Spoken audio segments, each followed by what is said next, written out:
Ехо, здравейте, тук ли сте, в мрежата? Днес гледаме урок номер 8 от 28-дневното предизвикателство. Нов живот чрез 28 урока за 28 дни. Темата – влияние на съзнанието върху действителността. Тази картинка, която виждате, много прилича на картинката от предния урок, но малко се различава. Какви елементи виждаме на тази картинка? Виждаме един правоъгълник, символизиращ човешкото съзнание. Да, то съществува. Това, което осъзнаваме, то е там.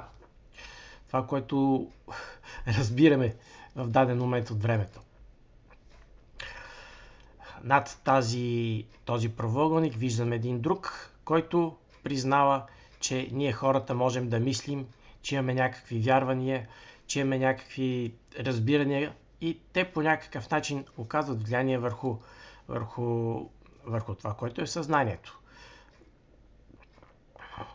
Но също така, отдолу има един правоъгълник, отразяващ идеята, че ние хората имаме подсъзнание.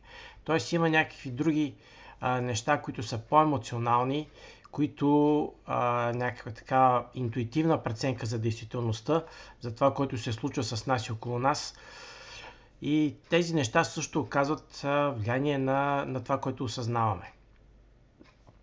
Виждате с жълт текст пише действителност. Това е онова, което е около нас и което по някакъв начин е свързано с нас. Разбира се, има и действителност, която не е свързана с нас, но в случая ние се интересуваме от това, което по някакъв начин ни засяга. И така, докато в предишният урок имаше стрелки, сочещи в посока към съзнанието, отразяващи идеята, че това, което осъзнаваме, зависи от общо взето от три източника, от три вида информация, трябва да имаме предвид, че влиза в него, че осъзнаваме, то в днешният урок разглеждаме обратната идея. Влияние на съзнанието върху действителността. Тоест, това, което осъзнаваме, това, което разбираме, това, което си мислим, то може да ни накара да направим нещо и по този начин да повлияем на действителността, т.е. на това, което е около нас. Така че в тази схемичка строките, които виждаме, отразяват идеята, че съдържанието на съзнанието може да окаже обратно влияние върху това, което си мислим.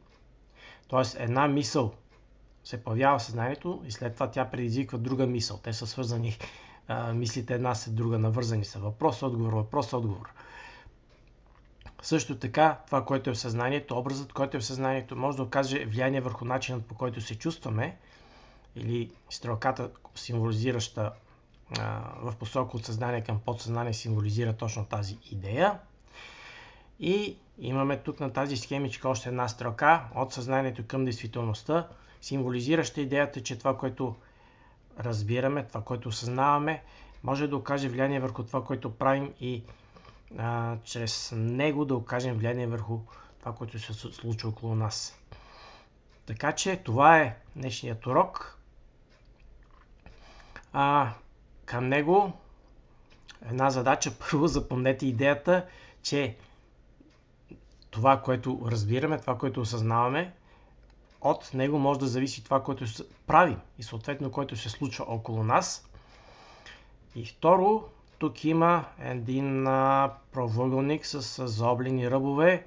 Отгътнете какво символизира той и дайте своя отговор вътре в коментар към този пост, към това видео. Благодаря ви. Утре продължаваме с следващия урок.